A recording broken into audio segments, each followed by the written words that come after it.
short, and we promised it because we wanted to get this action underway as quickly as possible. The technical difficulties have managed to come to an end as we're entering into our first round of this control map, and it is going to be Control Center, Jag.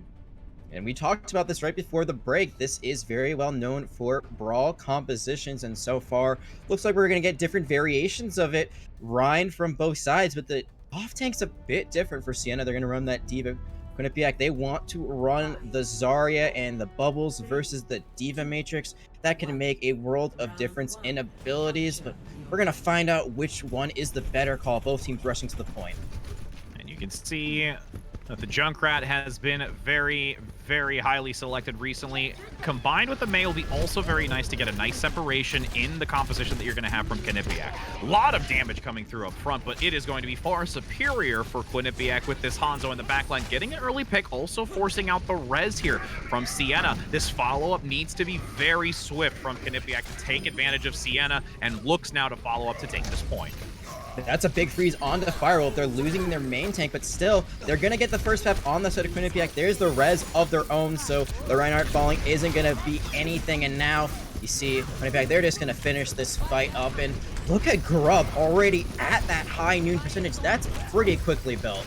Yeah, and just being ready to use that, whether it's for looking for the single picks in the back line or having it more so as just zoning or diverting several members from Siena away, it's still going to be valuable. You've got the remake now going to come back in from the Diva play. There's the triple kill, so I said one or two or separate the team, but getting both supports and a Junkrat in the mix is definitely worthwhile. Earlier on, Firewolf had committed the Shatter, ended up giving their life for it, but that flank from Grub still saves the team. Now you're seeing Siena, they're making some swaps. They swapped CJ Pal onto the Reaper. They swapped their off-tank to a Winston, so it's double shield, but not a double shield that we're used to. Brad gonna now come out up front, managing to lock down one, as you've got a sound barrier to follow through by Sock from Siena to give some stability here. But with this change up in the tank line, and well, there's actually a wall with a nice charge coming through to get a follow-up, locking down one member after another. But despite those couple of picks from Siena, Quinnipiac is managing to recover just quite smoothly. These fights have been so fast and furious. There's not been one total like recontest or total re-engage. These teams have not been able to group up. Finally, we're seeing the 6v6 action come back, and Grub again has this high noon online. The Dragons and the high noon gonna be committed, and they're both gonna find one pick. Yeah, I mean, the fact that you just continually reset Siena right now when you're at 80%, I mean, this is going to be a challenge in and of itself to get back to even come back to compete. You've got Vigar going in with that Valkyrie just to keep the team alive, but it's going to come up short. Norwich had to throw themselves off the map, and this is last fight territory. 91% on the clock. Can anyone from Siena even touch this point? I mean, it's going to have to be all on Sock managing to get there with the Lucio, but being completely taken control of towards this front line, giving assistance to the team. The overtime does at least manage to occur with the Winston play in the back line, but a swiftness once again by Quinnipiac, clearing off the last few members and taking this first round quite convincingly. Under to 0 does not get any better than that, and most of those fights happen right at Siena's spawn point. They weren't able to get out of there. When they were, the fights were all over the place. They were back and forth, but Quinnipiac, they were just able to regroup enough to stabilize, and some big plays from the DPS to keep the fights in their favor. Grub in particular doing great with those high noons. Yeah, I mean, honestly, the biggest challenge right now is just Siena managing to find an early pick advantage where you've got Quinnipiac finding value just honestly from either the Hanzo play as we saw or the McCree before any sort of stable positioning comes about for Siena. And now you're going to have this Tracer come out as well, which is going to cause even more mayhem for Siena to even maintain. Meanwhile, Siena, they're running the Roadhog Reinhardt. This is not a composition you see very often. The synergy between the tanks is not great, but you can do a great job at zoning enemies out, and Broccoli off the map already. This is looking great for Siena. Yeah, I mean, there was a little bit of a mishap. I think underestimated the distance of the wall to the skates for the Lucio in that round. You've got at least this res attempting to keep Quinnipiac back into this fight. Broccoli should be able to have the opportunity of getting back into this fight now that the spawn has come through with the heavy movement speed, but these numbers advantage going in favor of Siena should allow them to clean up the remaining members, especially after that Mercy goes down, and this will be Siena managing to get some percent on the board. Getting some percent for the first time on Lijiang Tower. And more importantly, they're building up ult as well, and they're getting great hooks. Seth3, that's another great hook onto the Lucio. So Broccoli gonna die early on once again. And Seth3 getting so close to that whole hog. They could try to use that just to boot the rest of Quinnipiac off of that point. You see, it's right around that open area. You can see the Reaper hiding in the back. Siena does have the Dragon Strike come through, so that's going to leave the Hanzo vulnerable. If there's a follow-up afterwards, does manage to skirt over the gap near the support play to survive. So the numbers advantage instantly favoring Quinnipiac, and Siena a little bit caught off guard there. Yeah, they weren't ready for that engage. They had good positioning, but just throwing your Reaper kind of out there in the middle of nowhere when you need them to be contesting the front line isn't great. Wasn't able to find that kill onto the Han zone. A great use of that leave ability just to jump over that little area that they could fall into and die. Now, Siena, they have ultimates, but can they use them wisely? And already 2 kills coming up for Quinnipiac. Yeah, especially getting rid of the support, making sure that it is only going to rely on Tasak, which is having a challenge in and of itself. Just main healing. I mean, again, Lucio's never been able to fill those shoes, but, you know, has to fall back and looks to try and not give any more percentage in ult. Not sure if that was purposeful or not. Broccoli, or Cookie actually, using that Valkyrie very early on. Now they're not going to have that Mercy ult for the next fight. They do stall out for a little bit longer, and now Grub looking at that backline with the Pulse Bomb. Does go for the support, tosses it, but the movement speed from the Lucio is going to allow the evade to come through, so it won't gain much value, only tickling damage, which will be easily healed through, as once again another Dragon Strike here prepped and ready, looking towards White Room, stacked up and lined for that use, but there is a sock managing to put on a quick shield with that sound barrier. Whole Hog going to be committed to this, though, trying to maneuver a lot of Quinnipiac off this point, but regardless, they are relentless in their defensive hold and managing to clean this up, even with the Death Blossom being committed by Siena. The sound barrier coming out a little late for Broccoli, but it doesn't matter. The sustain was there for Quinnipiac, and now they've turned this point around. One fight territory. They have Flaney's Graviton Surge. Maybe Grub will be able to build up a Pulse Bomb, and they can use a huge combo play there. But on the other side, you see Nourish. They have that Rip Tire ready to roll, and Broccoli committing the sound barrier already. They're not going to have any extra shields to protect them. You could just see so much damage and pick potential right now coming out from Quinnipiac over the side. It's, oh no, you're dirty. Just stop it. Dragon Strike going to come out as well. Having to evade once. Oh my goodness, evades again over the riverbank and manages to survive. I just don't even believe this right now. The ability for this Hanzo coming out from Quinnipiac is so clean, and just the assistance to keep them alive is insane. When you ride the tube in London, they say mine the gap, and that's exactly what this Hanzo is doing, is just able to get right over it. The Graviton Surge not going to find anything, but it's not going to matter. The follow-up is there. The Shatter's not going to be enough, and Quinnipiac, they are going to take Lijiang Tower 2-0. A great start for this team that's already established themselves as a top dog in EGFC. Look at that. Mind the gap in the tube. I was on the tube once when I was out in London, so I definitely can relate to that comment. Well, it's a great city, right? It is. It really, really is. I love my time there for the short while. And let's, you know, speaking of short time to enjoy, you've got Grub here with a triple on this high noon, managing to clean up, gets the quad afterwards, takes it away from the Dragon Strike. I mean, honestly, it's a very dominant play that we've seen come out already by Quinnipiac. Again, we talk highly about Control being a little bit more of its own beast in and of itself, but with how they're playing, they could look very strong going into this next one.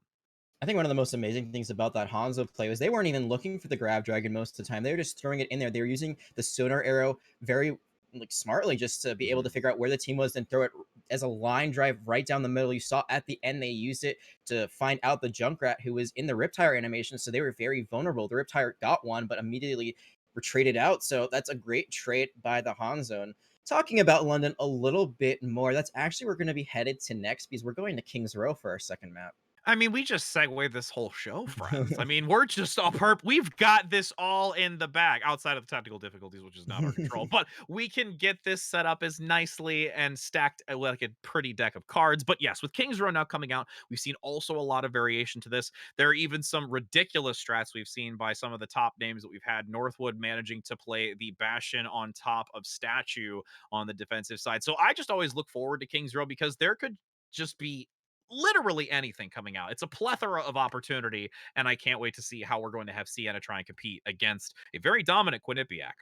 Just earlier, we saw Rochester Institute of Technology run the most bizarre composition I've ever seen and execute it to perfection. They ran a Sim Doomfist, used that Sim teleporter to the top of the statue to enable the Doomfist to get all the way to the high ground and got 2 kills immediately with the punch. So that was a great play. They also running the Wrecking Ball with that composition and a Reinhardt. Immediately, they swapped to a more traditional hack fist composition, but stuff like that, it catches your opponent so off guard, and when it works, you feel like $1,000,000. It makes your team synergy and confidence sky high. So I'd love to see something more. Just looking at the tier 2 scene, I was watching Enharar in the EBC EMEA majors a few days ago, or casting them, and they just ran the Wrecking Ball Zarya, and they ran it to perfection, even though Wrecking Ball not normally ran on King's Row. If you can execute it to such a high level, why not go for it? It's about those comfort picks sometimes. It really is. And again, a lot of the time you don't see the wrecking ball as much, at least more specifically on that map, just because of the typical angles, how you kind of play the initial point, especially moving through the streets phase. Because honestly, the wrecking ball holds a lot of value where in comparison to, let's say, something like the Winston, more specifically, when you kind of run that composition, especially if you want to pair it with the Zarya, is that even if you do get stunned a couple of times, you still have that shield. You still have high mobility and escapability. Whereas with the Winston, when you go in for that type of dive composition, it has to be so much more refined and coordinated to make sure that you don't get caught out because with the bubble being used and you not getting that jump up quick enough, you can really be vulnerable. So, I mean, again, that's why there's kind of this ebb and flow with individuals choosing the Winston to the Zarya or the Wrecking Ball to the Zarya. And, King's Row is one of those rare occasions where we see the Wrecking Ball. I think it comes down to, are you going to play more mechanically individually, and then you just have great team plays in between those mechanical movements, or do you play as a team from the get-go? And that's kind of what Brawl enables you to do, right? The Ryan Zarya, they're so dependent on each other, dependent on the Lucio to speed them in and out of places. You can run it with the Reaper, and just all those players on your team, they just all consolidate on one location and focus on a target. If you run this Wrecking Ball, even though those angles for the hooks might not be as good, you're just running around in the backline for the most part. Maybe you've got a Tracer or an Echo that catches up with you, helps get down those squishy targets, but for the most part, you're on your lonesome, just trying to create as much chaos as possible. And both playstyles, they're viable. It just really depends on what your team is practicing and if the players are comfortable playing in more mechanical style. And as we do begin to enter on to King's Row here, you know, I mean, I'm thinking Siena's probably going to be the more, I think, racy one to try and, play something a little bit more unique. Wanting to something a little more dicey is what I would say here. Just again, until we actually get in that. But I just feel at this point they kind of have to because of how Quinnipiac has managed to hold together with their roster and play their, characters with such proficiency. And I mean, if you want to put them on, a very, uncomfortable position, changing up the composition, making it something significantly different, I like the fact that they want to bring in this Ash play as well, which can be very, very oppressive, especially when you get the Bob coming up quickly and adding that extra member. But again, we'll only see in time. But if we take a look at Quinnipiac on the defensive side, the Hanzo and the Widowmaker are still a good pick here. Double snipers do reign supreme. Maybe not as much as other maps like Havana, but there's still a lot of great sight lines here. I've already seen that they really like to run this Hanzo, but if you notice, they've actually swapped who's playing the Hanzo. Now it's going to be Grub taking their crack at it. Meanwhile, we're going to see the Widow being played by Maja, so we'll see how that works out. Sides have swapped, so this time we're going to see Quinnipiac on the defense first, as you said. Siena, they are running a bit of a different comp. You see they are going to be running, well, none of that matters because we're going to be resetting that map. So, debated.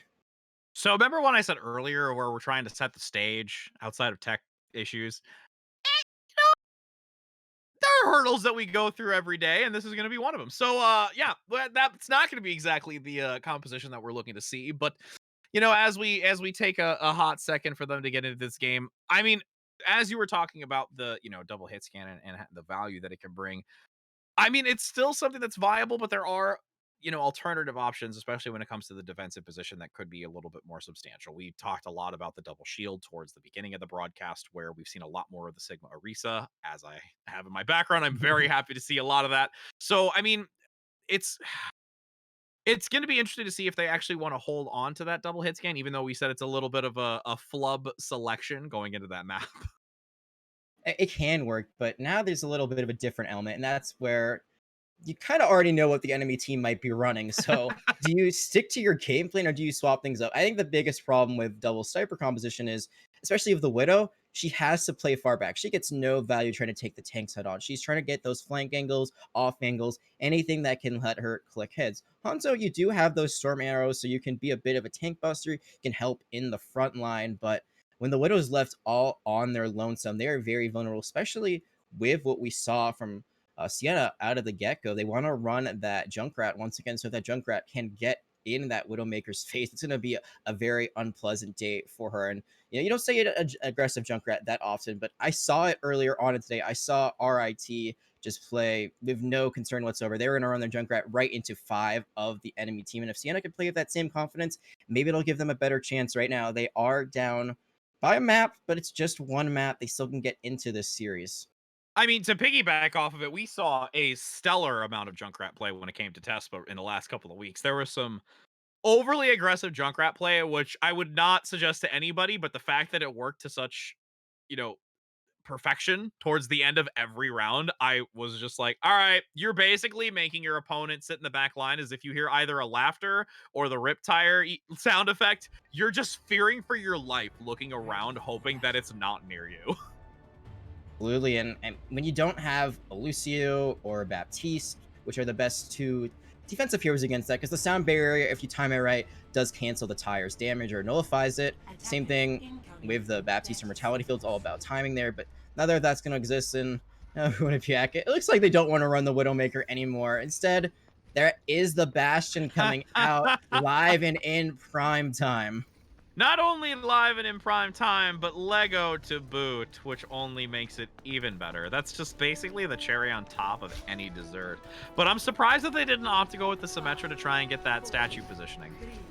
That's usually something I've seen on the offense. I don't think I've seen as much on the defense, but still a very viable decision. Instead, they're going to keep the Bastion on the point. Now it's actually going to be Siena running that Widowmaker, so they have a sniper of their own this time around. The Hanzo Widowmaker matchup could be one to look out for, but right now, you see Maja just raining in the damage. Yeah, and I mean, honestly, that early pickup going to come out onto Ace, making sure to force back Siena and reset with, honestly, nothing to truly contest the Bastion right now. Even if you're peeking and trying to go for a shot with the Widowmaker, it's not going to find much value. And you're seeing Firewolf not even bothering with the shield right now. They're just saying, hey, Bastion, you take care of this. You do enough damage. It's fine. You see swaps coming out once again from Siena, so they are going back now to the Junkrat and to the Roadhog. They found a little bit of success with this on Lijiang. They're going to have more shield damage now with all those grenades, but as you see, Ace already taken so low. Yeah, I mean, in addition to that, you look for the Roadhog to try and get that pick potential onto the Bastion to grab them out of the turret stance, but honestly, with this shield coming out by Firewolf and then also just maintaining with those protective barriers from the Zarya, it's so challenging. You really need this Junkrat to follow through and get those shields gone to try and take down this Bastion. Well, there's going to be a Giants committed early on by Grub. It's not going to find anything, but Planny is going to find one of the set 3. They have taken down the Bastion. The Cookie has the res, but it looks like this is going back and forth. It might be Siena's fight to win. Yeah, Grub on the side, looking to try and rotate around, getting some damage in the back, but there's far too many numbers by Siena. And at this point, it's Grub finding some value, but this is a tall task, even for this amazing Hanzo play that we've seen.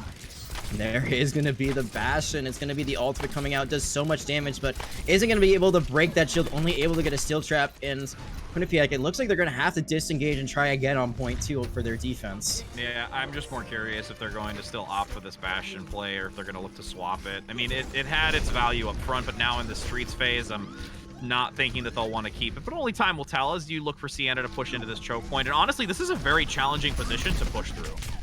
Right now, they are able to get the Bastion, so now we'll see if that spawn change will happen. Give a little bit of a gift, honestly, from Siena. They were caught out a little bit on the Bastion. Maybe they wanted to finally switch things up. Now they got that option too. There are still 6 ultimates online for Siena, and that's one of them coming out. 2 of them. Earth Shatter plus the Riptire. Transcendence was high hopes, but when you've got explosive damage like that on a direct target, there is no amount of healing over time that's going to keep you alive. And with this dominance up front coming out by Siena with the Rhine, it's only going to further push that payload. Talking about this earlier, they're Lucio and Baptiste. They're great counters to that Riptire. Transcendence just does not save you. Same thing with Diva Bomb or Pulse Bomb. Yes, it does a ton of healing, but it's not going to give you extra shield or protection. So that damage is permanent. The healing is not going to be enough. And a great sleep. And now you're seeing Siena, they're running their own Bastion. Yeah, I mean, to be honest, Siena's really turned this game around. I mean, we talked about it. They had to try and do something here to exert their dominance. And Earthshatter does come out to knock down one. There's an immediate follow-up. This is where you've got Quinnipiac regaining their bearings, holding just before the checkpoint, and now they find themselves in a good spot to hold against Siena and their repeated attempts. Siena, they do have a lot to work with this fight, though. They got a good amount out from Quinnipiac. They have 3 ultimates in the bank. That High Noon could be their fight winner. The question is, how do you use Valkyrie in this? Do you use it as a damage boost? Do you use it as a way to save your team if they get low? Right now, Sock, they're going to have to think of the hard decisions and how they're going to use their abilities. But honestly, that's what makes a good player. It's those decisions that really can change the ebb and flow of a fight and could be the defining factor of a win or a loss in this, as we continue to see 2 minutes and 30 seconds remaining. This slow, methodical play with the Bastion has to be on point, because if you find yourself out in the open and there's a Roadhog on the other side, you're going to get shut down instantly. Grub right now just firing away. A really good dynamite for them. Almost has the Bob online, so that could be a great counter there. The Bastion all the way up top. There's going to be 2 trades, and right now it's a 5v5, 5v4. Yeah, and you've got this Earthshatter up front coming through to secure any of the last mate remaining stragglers. Maga manages to get 2 here. You've even got Flanny on the back looking to get some extra damage. Not too much of a charge, but some decent lob damage there with the back line. So that'll be a nice reset here with 2 minutes left to go. I was really surprised that they decided to put the Bastion on the high ground without a shield. Maybe a bit of a misplay from Siena. Now they're down to 2 minutes. They had a pretty good attack on that first point, but their time bank is dwindling away bit by bit. They still have 4 ultimates, almost 5 to use, but so far they've just not been able to execute. This whole hog needs to be used very quickly. Going to actually get the Earthshatter first, getting one. That Deadeye takes down Ace. No whole hog that fight, as you've got Bob also going to be focused down by Siena. You still this is what I was worried about, is honestly Siena can really snowball, but if they find themselves in a hold position, they just cannot break this defense of Quinnipiac. Yeah, they keep going for these aggressive plays, but the follow-up isn't there. It seems like they're a bit discombobulated. Now they do have a win condition, though. They still have that Nano online. I was going to say, a Nano Bastion could be very dangerous, but these swaps, again, coming out from CJ Paul. A little bit of musical chairs on that DPS roll. It's going to be very hard to build a tire in the meantime. They only have a minute left. Yeah, I would have liked to see it more towards that 2-minute marker, but again, they wanted to attempt to the best of their ability as they look to continue holding this doorway and this turning point around that bar, with a lot of damage still being pumped out by Grub. Uncontested up top with Maga as well. Ace now looking to try and rotate around the shield, but you've got Flanny looking for the grab, gonna go for that follow-up in the back line. Nobody sees it. That is a no necessary high charge needed, because Grub's gonna get the executions onto both supports and shut Siena down. It is for Siena. They're going to lose this fight, and they're still going to have support ults. They're still going to have a little bit of time to contest. It really comes down to if CJ can stay alive on this Junkrat. If they find the Junkrat out, they might not have a contest. The rest of the team, they're pretty slow, and you're seeing her planning going to take that fight right away. Ace to swap over the Diva to try to contest, and oh no, this Junkrat is stuck between a rock and a hard place. I mean, I gotta give major credit, though. This Junkrat is bobbing and weaving, but in the end of it, finds the stick of dynamite. But then the back line, you're going to have a little bit of a contention, but it's just going to be a cheeky play to try and keep this into overtime. You will not be able to see Siena reach that next checkpoint as Quinnipiac cleans it up. And I got to say, you know, when you're getting a stick of dynamite thrown at the explosion extraordinaire, that's got to feel even worse. Comes down to that Bastion pick. I was really surprised to see a swap to it. It seems like their composition was working out really well for them on that first point. Then they try to kind of go with their counter Bastion of their own, and saw what happens. They just weren't able to get it done. They were stuck right at that second point capture area, and from there it was all Quinnipiac all the time. And that one tire was so big. It was so unfortunate for them. They weren't able to find another one because they didn't have another Junkrat. And again, the most challenging part of that point is there's so many different avenues that you can play. You had Flanny rotate around the backside. Nobody had vision on it. Free grab in the backside. You still continue to maintain those high grounds where the 2 windows are. Maga continuing to maintain that McCree up into the open streets portion where the bookstore is, with the crossfire as well coming out from Grub on the Ash. Like, there's just so much you have to work with, and Siena just could never manage to gain enough information to really turn the tides. You saw Ace tried to flank a few times on the Roadhog, but just wasn't willing to engage. Didn't want to int too hard and be found out. Roadhog does have a lot of self-sustain, but a whole team like focusing you down, that's not going to be enough to keep you alive. Meanwhile, for Quinnipiac, they have just been running the flanks all day, all night. You saw it from Flanny there with the Graviton Surge. You've seen it from Grub a few times on the McCree. They're very confident on the side of Quinnipiac. They're willing to make those risky plays, and so far, the risk has been worth the reward. I love that subtle Venom Mine right at the peak of the wall. Totally not accidental. As you've got some shots still going to come through. CJ playing a very, very risky game when you're looking to go against that Hanzo play that we've seen earlier, but still looks to gain some value as long as the reposition is very favorable. But oh my goodness, Quinnipiac coming in big, and Grub finding a double with Maga as well, just constantly shutting down Siena. That's it. Fight's over. That's control point taken. You saw there early on that CJ was forced out of that high ground positioning because of the Hanzo shots, immediately fell low, and that's a 5v6. Quinnipiac, they're going to take those all day, every day, and a charge. What is going on? Right now you're seeing that Quinnipiac, they are only 1% on the points. This actually might be recontestable from Siena. I mean, it might be, but the fact that you've got Grub literally chilling in the back, gaining free value, is unbelievable. And this is what we were talking about, kind of that support line, and I was really curious to see how individuals are going to play it. You don't really have the crowd control to take down this type of tracer play, and if you have nothing to respond to it, it's free farming. It's free real estate, and right now business is a booming for this Hanzo. 2 fadeaway shots to boot. How can you stop this damage from coming in?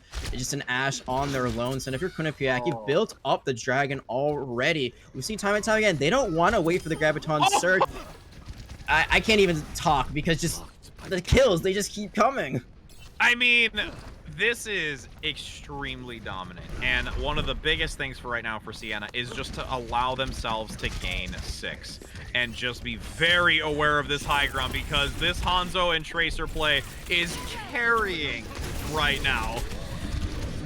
There's gonna be a Pole Swamp is gonna find one, and even though the Dragons weren't able to find a kill, it's a good zoning ult. You see, they're fighting all the way on point 3. That cart is still trying to get to the golden box of victory before point 2, and this is over. Broccoli just gonna tweet from the payload. Yeah, literally Broccoli just sitting in the pot, getting some steamed, getting some fresh greens out of the pot. I mean, that's just unbelievable. Literally not a care in the world with how well aggressed Quinnipiac is playing. I mean, that was a very, very convincing game. I mean, to be fair though, Siena had a very aggressive gameplay as well, but they just could not match this type of frontline damage with these 2 DPS, and that's a focal point. Siena has to figure out a way to take down this DPS lineup from Quinnipiac. Headshots on headshots coming out from the Hanzo, and sometimes it's just, you can't compete with that kind of skill. You got to figure out some way to deal with it, and sitting out in the open with those sidelines, that's not the way to do it. Currently, Quinnipiac, they are up 2-0, but we're going to take a short break before map 3. It's going to be Temple of Anubis when we come back in just a little bit.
Hello and welcome back, friends. The break was quick because we want to continue to bring this action to you live, as we've seen Quinnipiac manage to gain 2 maps very convincingly over Siena. And at this point, Siena's going to have to bolster their morale and try and obtain a reverse sweep because we find ourselves, Jag, on a match point. Absolutely. It's 2-0 for Quinnipiac. They win one more, and it is game over. Siena, they got to win this one or draw it. It is assault, so it is possible for a draw to continue this series onward. And we were talking about this during that short break. Siena on attack. They looked all right. They looked pretty good at some parts, but then switch up their comp. They aren't able to get their footing. They stall out, especially when it comes to being stuck, without the cart. They're just kind of trying to get onto the point, and they aren't able to do that. Quinnipiac, they're just taking advantage of that kind of misplay from Siena, and they are rolling with it. That was a very dominant attack from them. That first point gone in 30 seconds. When they capped the second point, they pushed all the way into the defender's spawn on third point. Yeah, I mean, honestly, Siena is definitely, I could honestly say Quinnipiac is as well a very momentum-based team. Is once they start to get the snowball, that they can take advantage. But the biggest problem is that if they find themselves on the short end of an engagement, they're unable to truly recover. Where we've seen Quinnipiac, even when they're cut down a couple at the start, they can still either draw out a fight to find a more favorable opportunity, or be able to take value even with their delay and stagger in a lost fight. Absolutely. It looks like when Quinnipiac, they lose things, they wait. They're patient, Mhm. they regroup, they go for the full re-engage, and it works out in their favor more times than not. Meanwhile, Siena, when they get into those weird kind of in-between fights, they seem a little bit lost, and that might come down to communications or no fight planning. All those things are very important in team-based Overwatch. As opposed to ladder, it's a little bit just more like, hey, I'm gonna run in and hope I don't die. Speaking of not running in and dying, we're going to see what happens on this first point of Temple of Anubis. The sides have swapped once again, so this time we're going to see Siena on the defense, Quinnipiac on the attack. I mean, to be honest, the fact that Siena has been a little bit more predominantly on the Junkrat, I feel is going to favor them in this. There's a lot of really narrow corridors that you can work through, damage through the doorway. But also, this is one of those maps where, uniquely enough, we actually see a lot of echo play. We have not yet seen it from either of these teams, but regardless if it's an Echo or it's an Ash, or even, in this case, which I would not be surprised to see Quinnipiac again on a Hanzo, there's just a great ability to gain crossfire and just find different angles on the smaller pedestals that give you elevation to really catch individuals off guard. So with Siena, you just have to make sure that they do not find themselves in an unfavorable position, as they have, like so on King's Row, being flanked or getting grabbed from behind or anything of those natures. Here, you just need to be very aware that there is probably going to be multitude of places that this team of Quinnipiac is going to be. How do you stop a fast engage coming from the choke? Well, there's one way. It's a Junkrat, and they've been running the Junkrat the entire time, and I was going to say I'd be very surprised if they weren't, but they are, so we don't have to worry about that. If you position yourself well enough, if you're able to get that damage boost from the Mercy from Vigar in this scenario, you can do a lot of damage before the enemy team can even get in there. I'm not sure if Quinnipiac will have the shields to counter it. I wouldn't be surprised if they try running a double shield, especially with Firewolf on the Orisa early on. I don't think they're going to run an Orisa Wrecking Ball, but I have seen weirder things in the past. I mean, I think we've seen a lot of weird things in the past, to be honest. So going into this, this is just something of a genuine, you know, compassionate understanding of selection. I don't know where I'm going with that. But as we take a look, like you said, the Junkrat's going to be here. And honestly, the Mei is an interesting one. I like the fact that you're going to have it for dividing and conquering the team, but with the type of damage in front line, I'm not sure how valuable that's going to be. Zarya all the way back on the second high ground top. That's very interesting. Going to end up dropping, and you see that in fact, they swapped completely to that dive composition, so they're going to run in with their Winston now, try to control that high ground. That Diva's going to be there to DM them. Oh, nice dive coming through, but Cookie finding themselves very out in the open. She is not able to withstand that incoming damage, but you've got this hit scan play coming from Quinnipiac up top, uncontested, managing to take down that Mercy as well. Another, oh my goodness, stop it!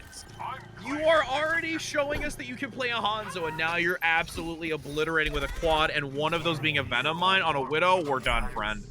It doesn't matter if it's hit scan or projectile.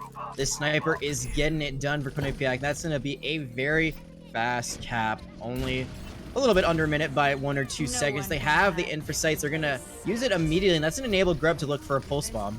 Oh, that Zen sitting pretty in the back. You looking for a crumpet and wants it now, but doesn't find it. The baker is not in the kitchen, as you've got now this rotation back, looking to try and hold off. Pulse Bomb gets 2, draws the attention back, and now leaves multiple vulnerable up front, but there is a shield, at least from the Sigma, managing to prevent those sightlines in the back, especially with Cookie Nut getting the res onto that Winston play. This should be Quinnipiac's position to take advantage of this defensive side, despite the respawn advantage. Maga up front, you've got Broccoli just proccing a Transcendence just for security, and as an insurance policy, as the remaining members of Siena get obliterated on the point. There could be a full 6 recontest here, but I am telling you, Siena's not going to be able to do too much more here. There is the Mail being thrown out. The Blizzard not going to be eaten by the D.Va defense matrix, so they are able to freeze up the tank line, but no kills came out of it, and now you're seeing the Primal Rage coming out on the other side from Firewolf. Oh, you need executions onto individuals like Ace. So low, under 25% health, does not get taken down. You also have this Tracer, super vulnerable with the Discord orb, but just consistent assistance from the back line. And actually, because you've got the Mercy out of this fight, there's a real opportunity of switching this back. You know what? I gotta say, Siena, despite having a real problem right now, they could manage to hold on to this because, well, as I say that, then it goes instantly away. So that's going to be a cleanup here by Quinnipiac, and literally just this Widow left with their own devices. Well, they're able to kill off 40 seconds, maybe a minute more. They are still getting the fix, but now the Mercy has come back into the fray. You saw the res come out onto Rub, but taken down once again, so all they have is that Zenyatta healing. This is going so back and forth, but it looks like Siena, they will stabilize at the end of this, and taking out Grub, that is going to be the nail in the coffin. So 94.1% for Quinnipiac, but still not able to get that final bit of point percentage to cap. I mean, to be honest, a lot of that also came down to the positioning of the defensive side from Siena, because you noticed at the end there, the Widow sightline was nothing. There was no ability to get anything because of that Sigma shield and the pillars from the architecture. But now you've got Firewolf going back into this primal race to tuck the supports into the back, trying to get a juggle, but oh, beautiful wall to buy time as well. But it's still just not going to be enough here. You've got a lot of oppression coming through from that front line. You do have at least Nourishment attempting to get that Blizzard up and used once again if there is numbers advantage by Quinnipiac. And honestly, this is just a really, really back and forth skirmish between these two.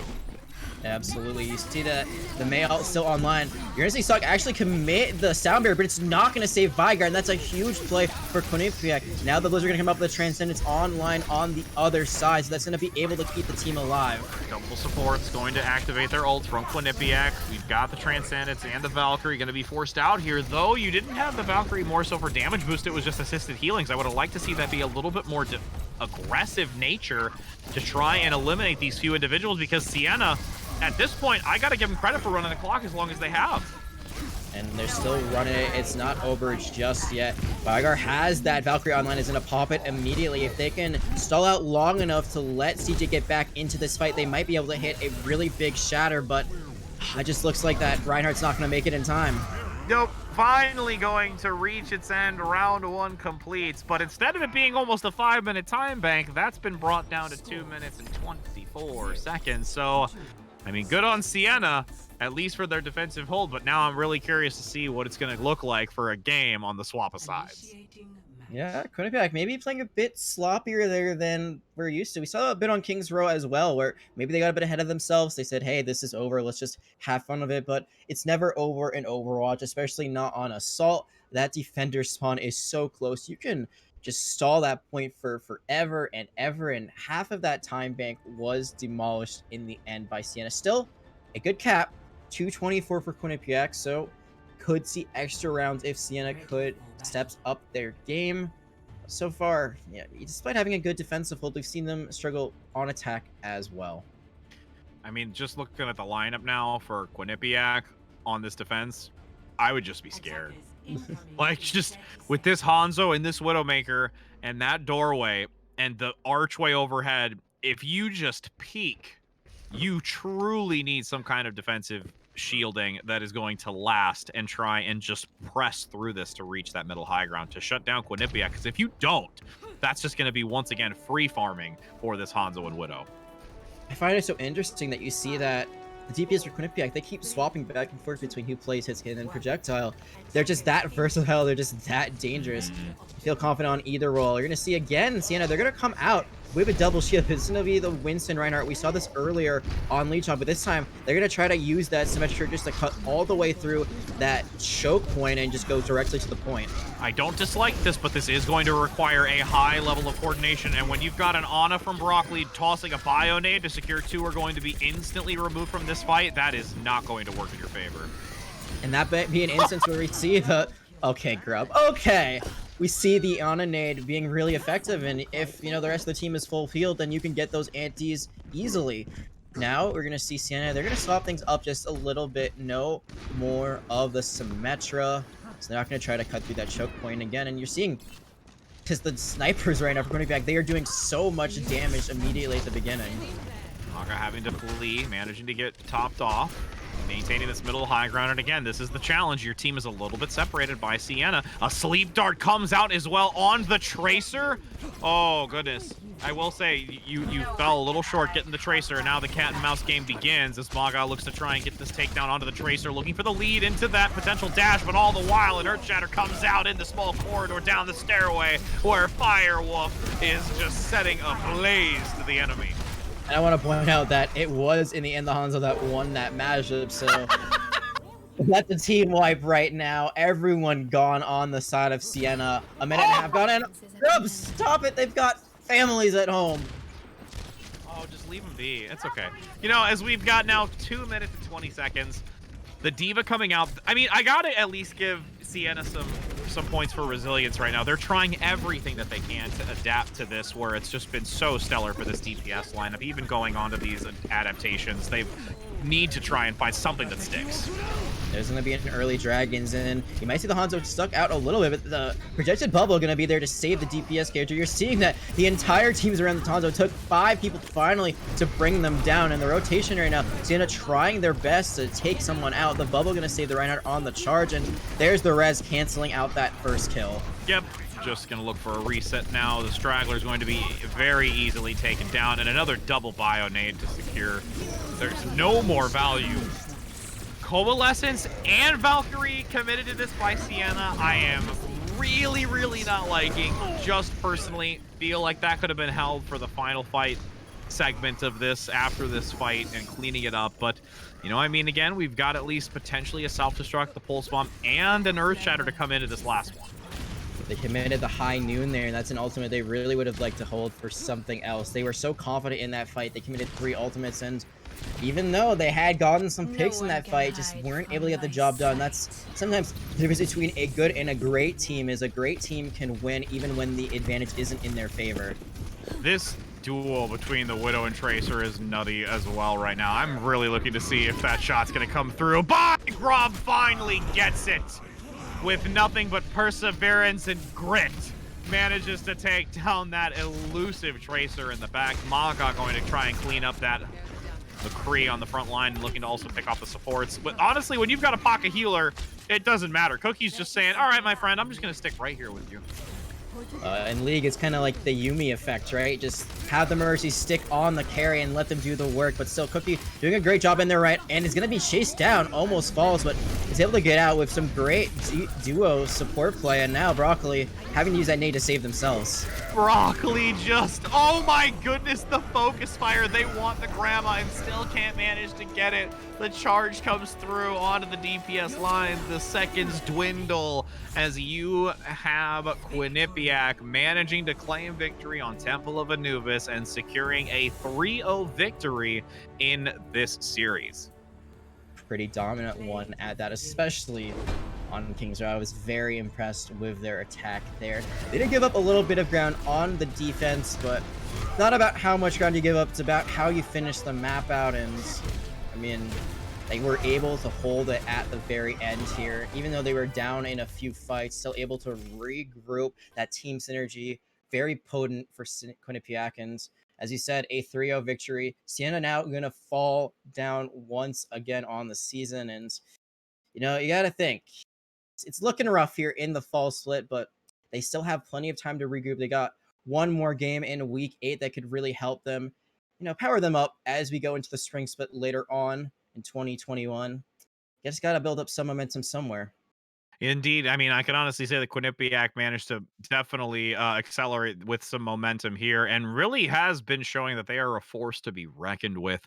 And, speaking of forces to be reckoned with, we've got another we've got another matchup coming here just shortly after. But before we get that next one underway, we'll be heading to a brief break before getting this one underway for the final match of the night, my friends. So don't go anywhere.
Hello and welcome back, friends. Like we said, we'll be back in just a moment, but it's not going to be with our final match of the day. It's actually going to be with an interview first from the amazing Cookie, who was just from Quinnipiac. Again, Cookie, it is a pleasure to have you here. We are so thankful for you to give us a few minutes of your time. But I got to start this off. Before we got into this right now, we just found out a piece of information that there is some interesting dynamics of a relationship that you have with someone on the opposing team that you just were able to take a 3-0 over.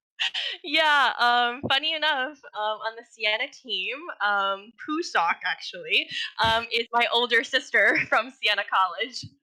I mean, that's such an interesting dynamic, and I guarantee you there is some bad blood going into this where your sister's literally just probably like texting you or messaging you and DMing you right now and be just like, why you do that to me, friend? Oh, absolutely, 100%. We're both laughing about it, but we've been waiting for this. This is the first time we've ever been on the esports team, the both of us. So we've been Mhm. waiting for this moment for us to match, and honestly, this was like my favorite match ever. It was so fun to play against her and her team. I mean, it is exciting to see, and I honestly have to say, so like, are you both just like, are like you have support in your nature, like, because you're also Yeah, fulfilling that same role too. yeah, we both love playing support, and we're both Mercy mains, which is really, really fun. So being able to verse her was really funny. But I That's gotta, awesome. I gotta ask then, who pockets who if you play comp together? Oh, Ooh, ooh, that's a sometimes good if one. we play comp together, I'll let her be the Mercy and I'll be somebody else. When we play together, or sometimes we won't play support, we'll play something else for fun. I love how Well, you said, "I'll let her play Mercy." I'll let I'll her. let her. I'll just let her. so I gotta ask. We talked about having fun, and it looks like you guys were having a lot of fun. You're doing some different and unique things. I gotta ask. We had that, we had that kind of reset where we had to restart Kings Row because the settings in game weren't correct. And you guys originally came out with double shields, and then you said, "Nah, we're not gonna do that. We're gonna run a Bastion on the ground." I gotta ask, just what was the thought process behind that on the team? That was all from our teammate, Maga. He is quite the character, and he just thought would be a good idea to start off King's Row defending with a Bastion. So we all just kind of went along with it. I tried to pocket him as much as I could, being Mercy. Of course, that didn't really work out in our favor because we did lose the points, so we did have to switch off. But sometimes we'll just do something like kind of spontaneous like that. So just worth a shot. It was all his idea. But it was fun.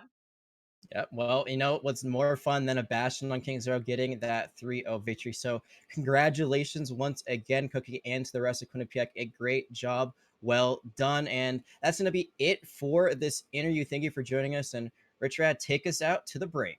Yes, indeed, my friends. We'll be back in just a moment. It's been an awesome opportunity to have this chance to speak with this individual, and we will be back in just a moment, my friends.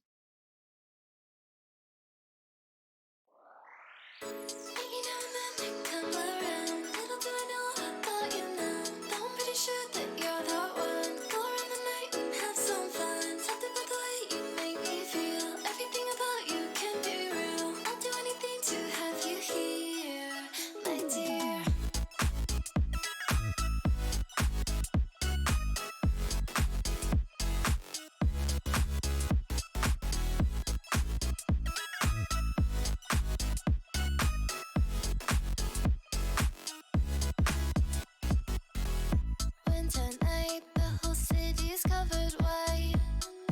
Life is boring.